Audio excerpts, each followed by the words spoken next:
to the house. And then there were 4. We'll start the show with that. And then there were 4. We all know what we're talking about. There's only 4 teams left in the NRL competition. And there's only 2 games left. 2 weeks left, rather. 4 teams, 3 games, and only 1 winner. We'll get into it a little bit more. We're going to review the last week of the finals football, and then we're going to preview the upcoming 2 games for the preliminary finals. I hope you're well. Thank you for tuning in. There's plenty of options out there, so if you're sticking with us, good on yous.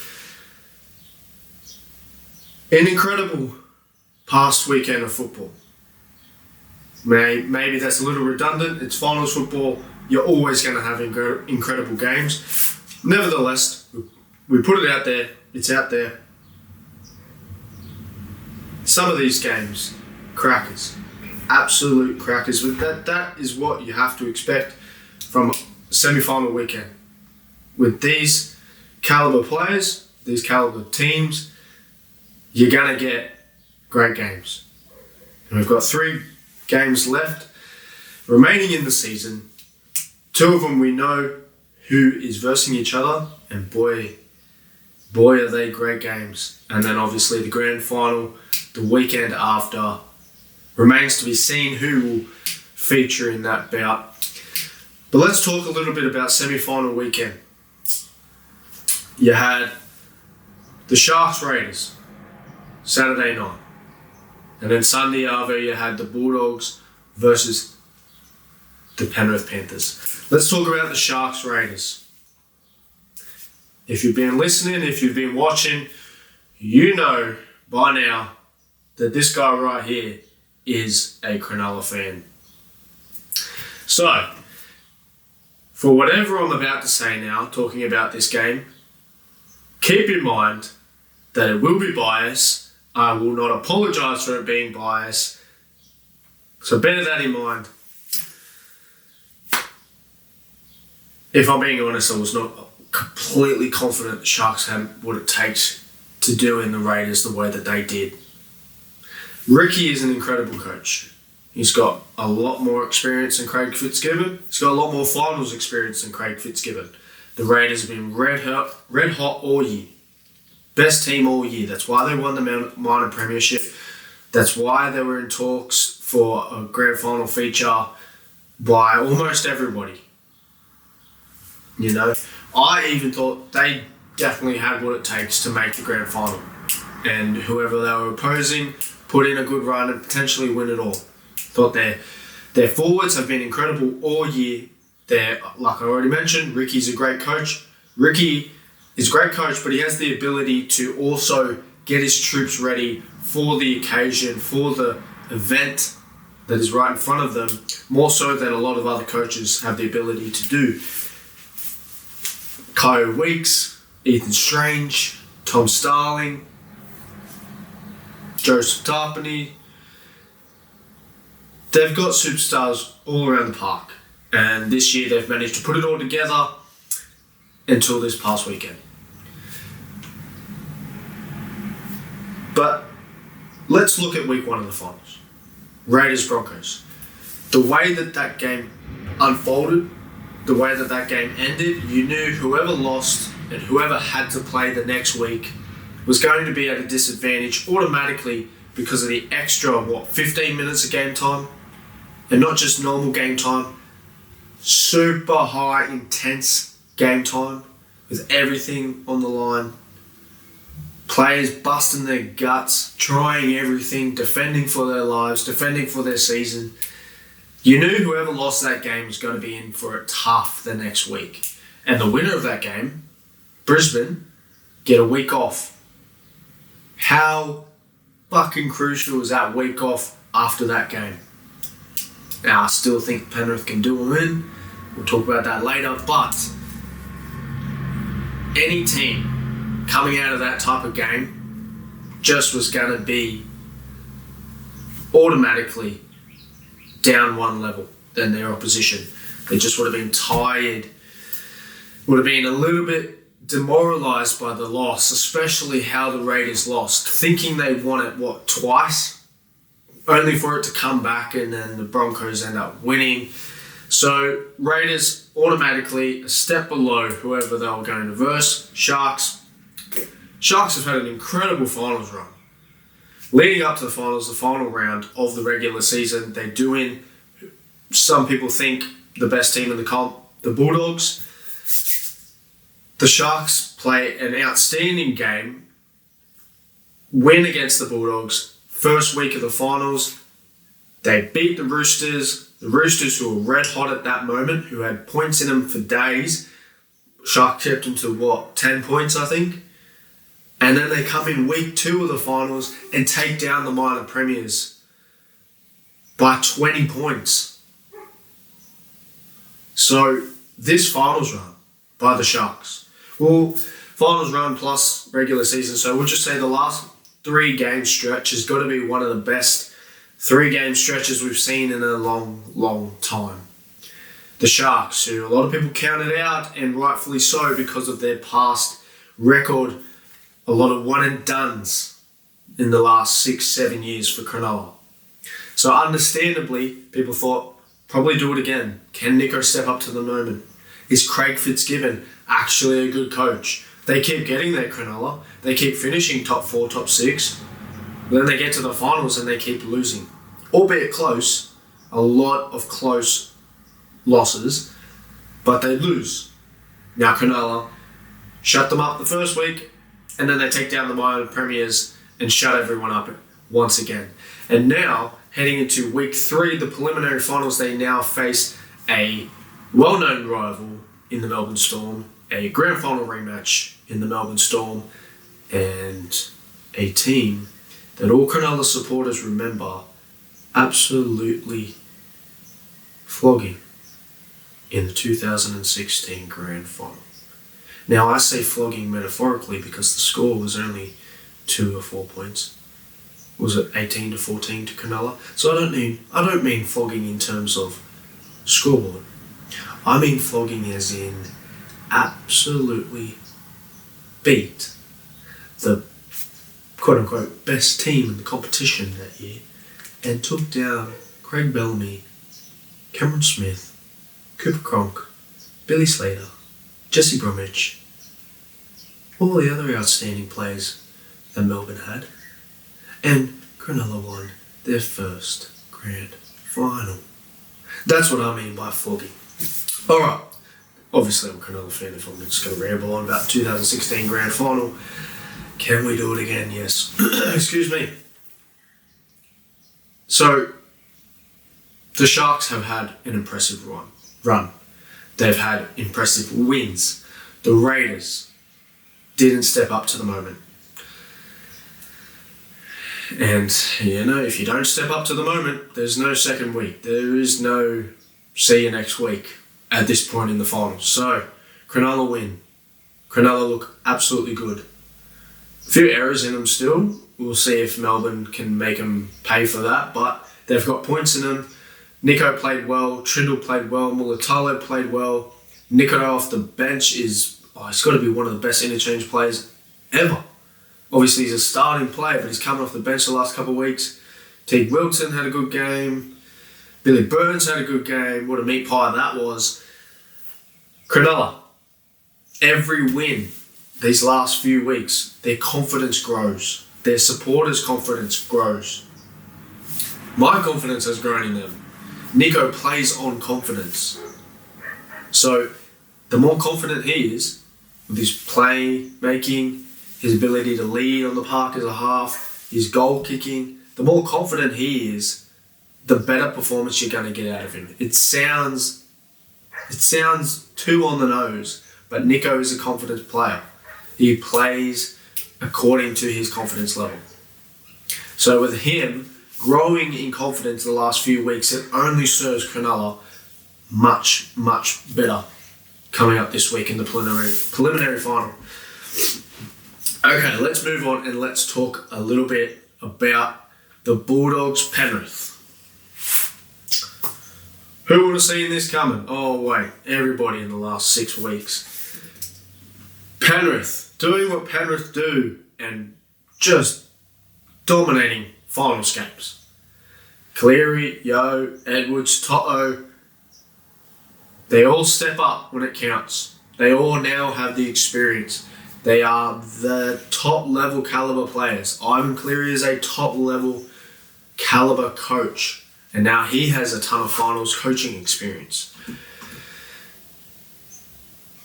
To sacrifice a potential top 4 spot and rest your stars and know you're going to have a harder finals run, but you're confident in your team that you can do it from no matter where you finish, whether it's 1st or 8th, to have the confidence in your team, in your stars, in your leaders,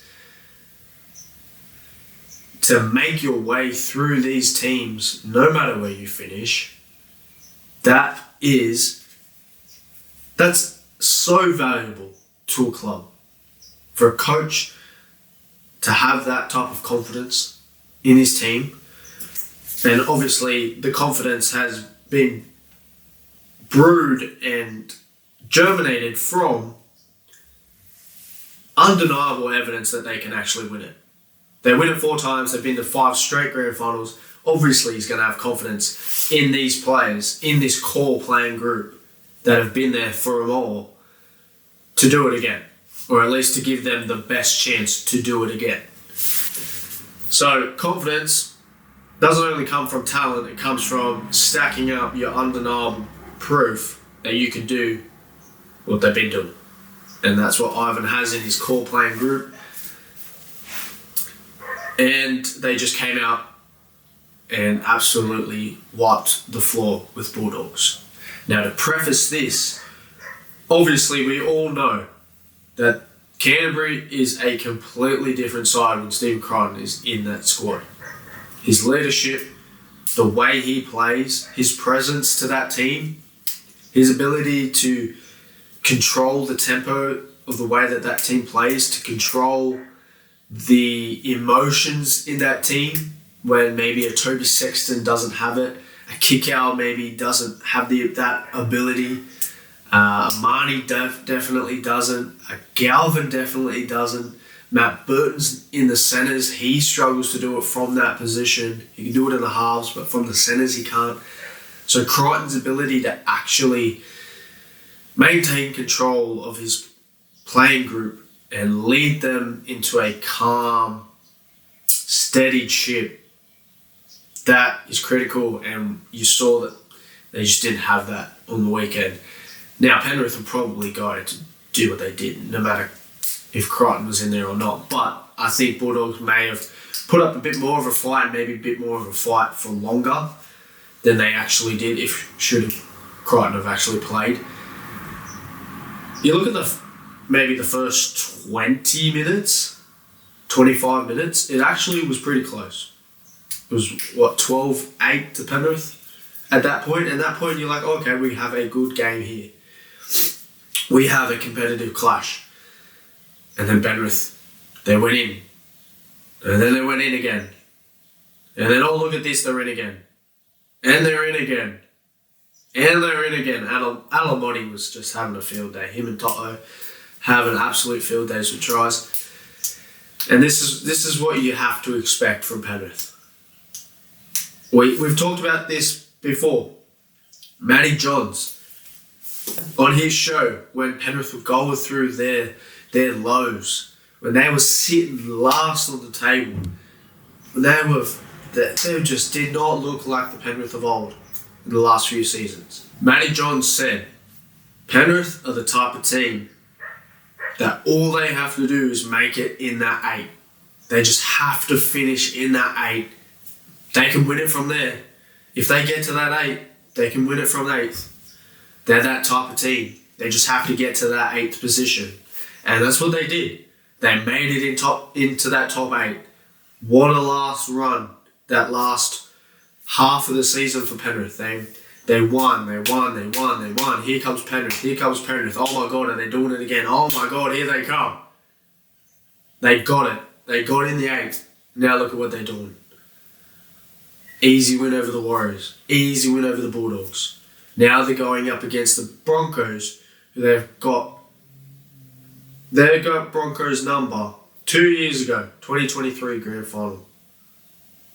Broncos look like, oh my God, is it the year for the Broncos? And then Nathan Cleary steps up. What a comeback by Penrith. See you later, Brisbane. And the Panthers win their third.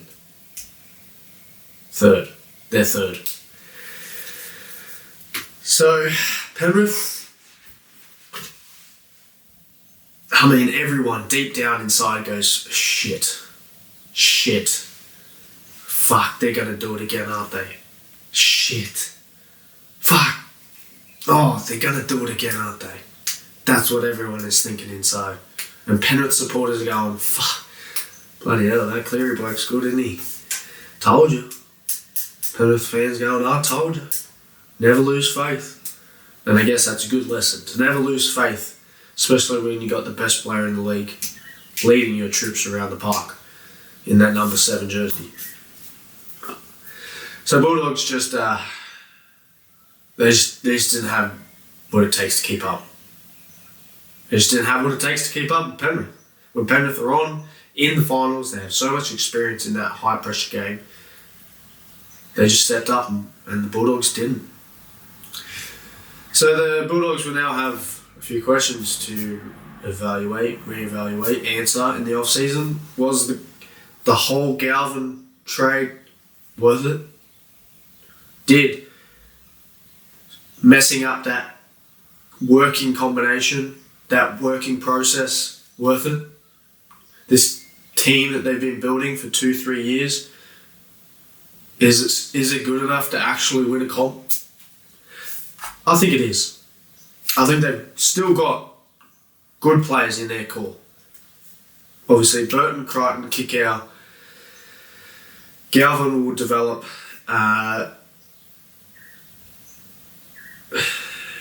There's one more. Preston, Carraz.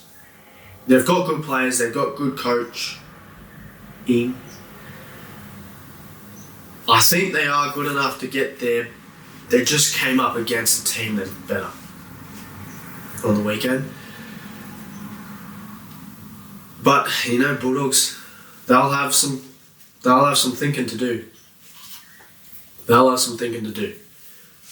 Was it worth it for Galvin? Who knows? They're going to lose Sexton. So they've got to make it work, I guess. They've got to make it work. Alright, that was week 2. Done and dusted in the final series. Now let's talk about the preliminary finals. Week 3, 2 games. Starting it off with Friday night, you've got the Storm versus the Sharks. As we already mentioned, this is a 2016 Grand Final rematch. Where the Sharks won, by the way. We've talked about this already, but let's restate. Nico plays on confidence. He is high on confidence at the moment. Melbourne are great. They're probably the favourite to get to the Grand Final. I'm sure a lot of people's betting slips now have a Storm Penrith Grand Final again. And that does look likely. It definitely could happen. But,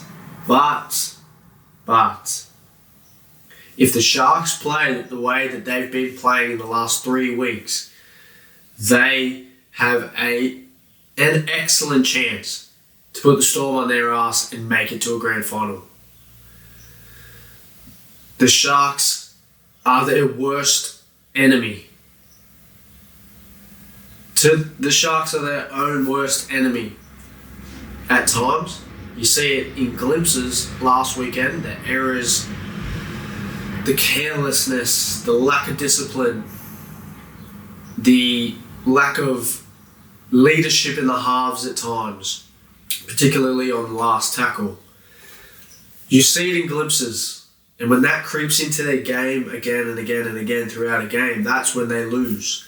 But on the other side of that, the Sharks, their identity, and it has been their identity for the last 20 years, they make teams play at their level.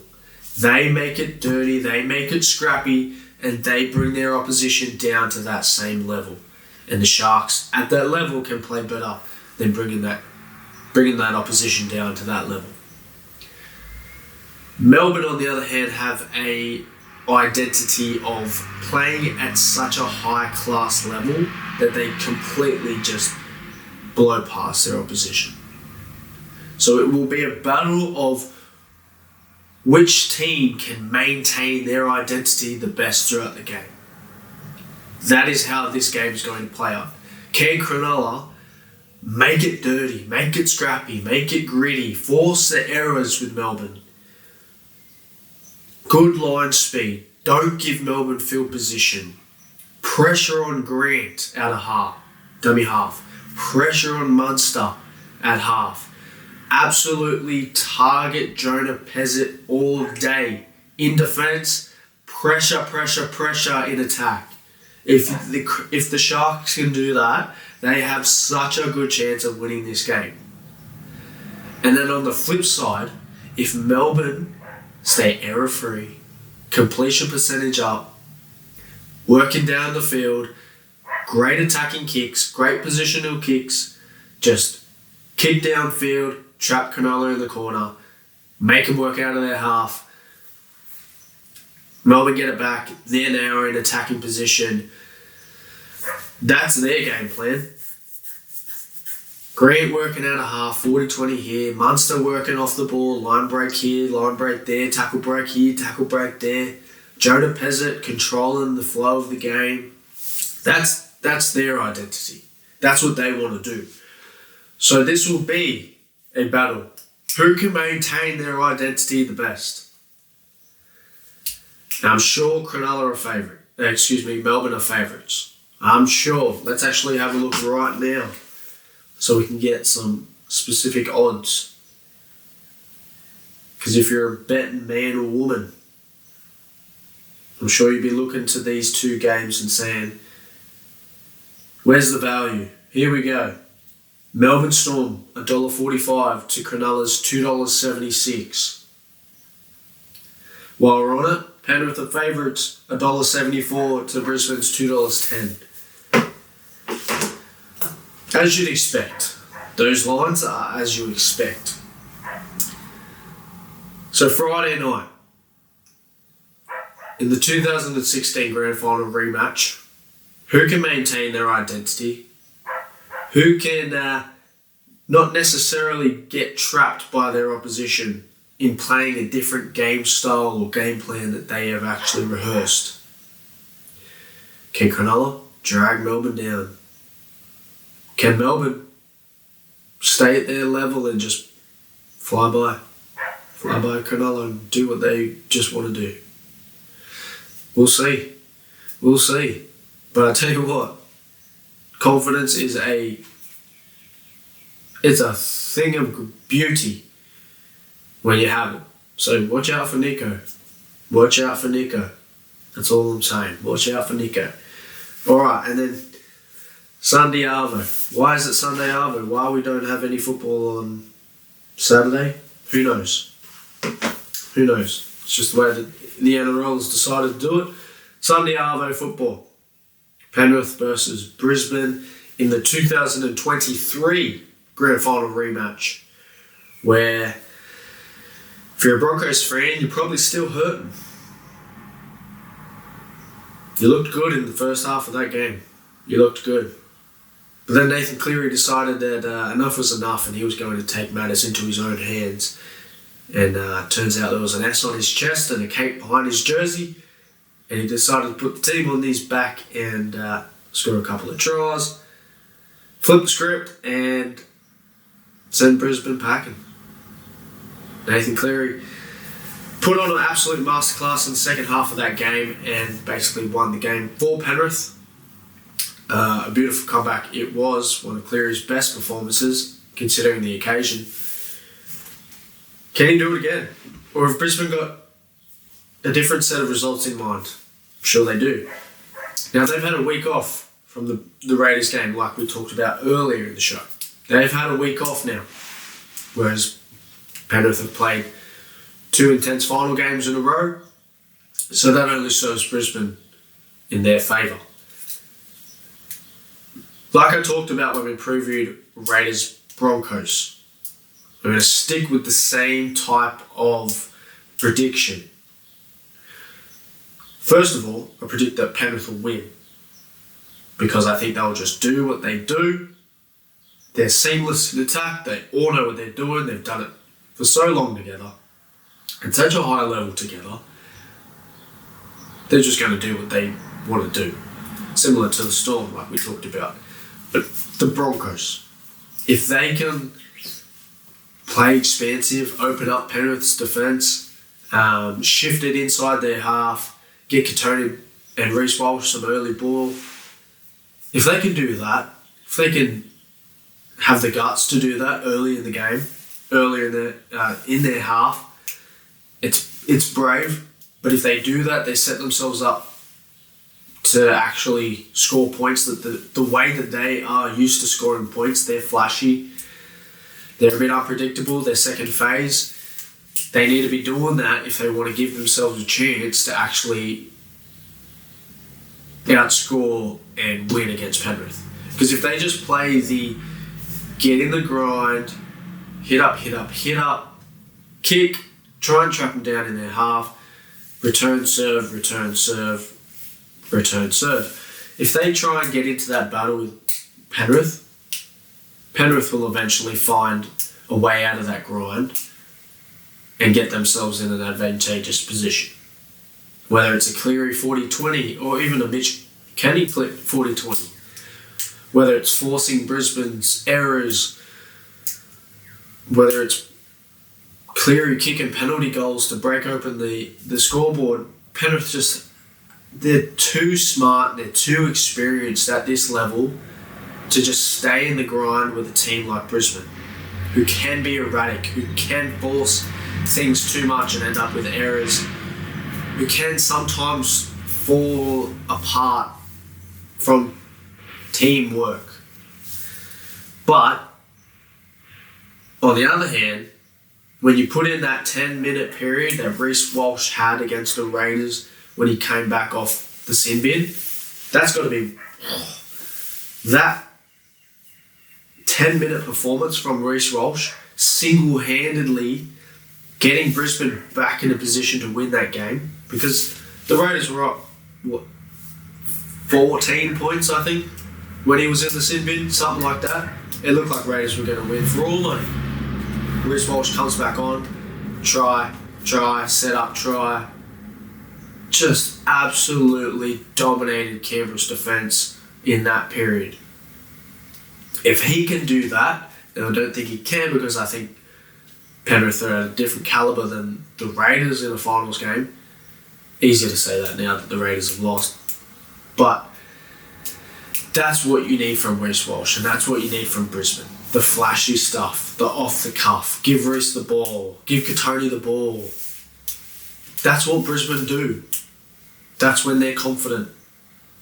We've talked about confidence. When Brisbane are high on confidence, they do that flashy stuff. They do that shifting and going for line breaks and chancing their arm.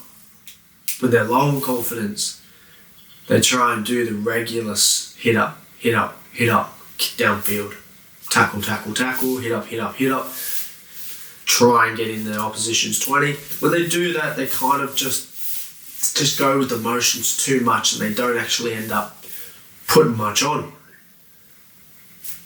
And that's when you start to see Reece Walsh not get so involved. Ben Hunt maybe forces something that he probably shouldn't have. Ezra Mann, we don't actually know what he's playing. But that's not what Brisbane like to do. And that's not when they're at their best. When they're at their best, they're flashy. They're unpredictable. They're playing second phase footy. And that's when they can have defence in real trouble.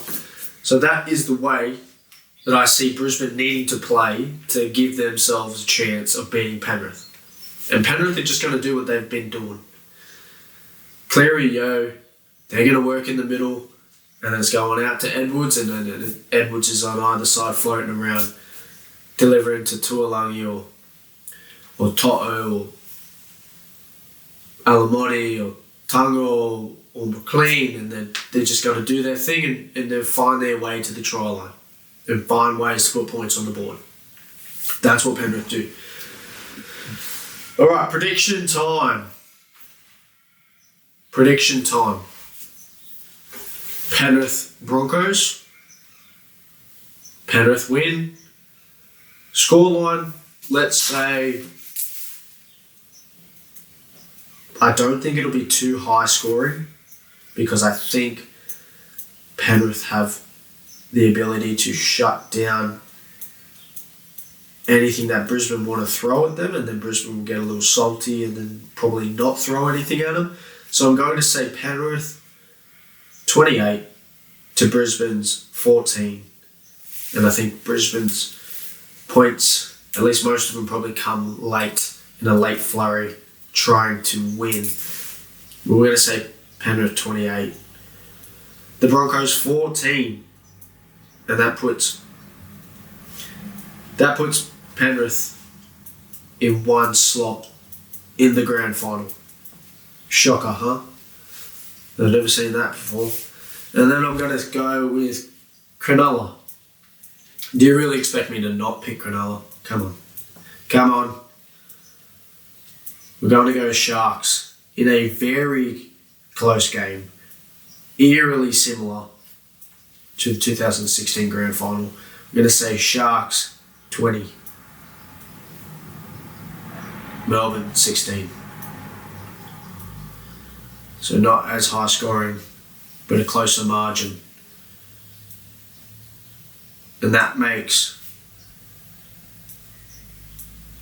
a grand final made up of the Panthers and the Sharks. And then obviously I've got the Sharks winning that one. Of course, but we can talk about that a little bit more next week. So that's my prediction. Penrith win 28-14 and then Cronulla win 20-16. Setting up a grand final for the ages of teams that both entered the competition in 1967. That both have places in my heart. Boy, that would be good. That would be a great grand final, to be honest. Who wants to see the Storm in the grand final again? How many times have they been there in the last 20 years? We'll see what happens, I guess. Only the weekend will tell. But that's it. That's how we're gonna wrap up the show, with Cronulla making a grand final, because that makes me happy. Alright. Appreciate you tuning in and following along. It's been an up and down journey this season with this show. But I appreciate everyone who gives us a listen, who gives us a watch on YouTube, or a like on Instagram, or a follow on Instagram. I do appreciate it. I am grateful for all the supporters that this show does have. It never goes unnoticed. So thank you, and thank you for watching and tuning in. Enjoy the games of football this weekend, and we'll be back next week to talk about what has happened. See you.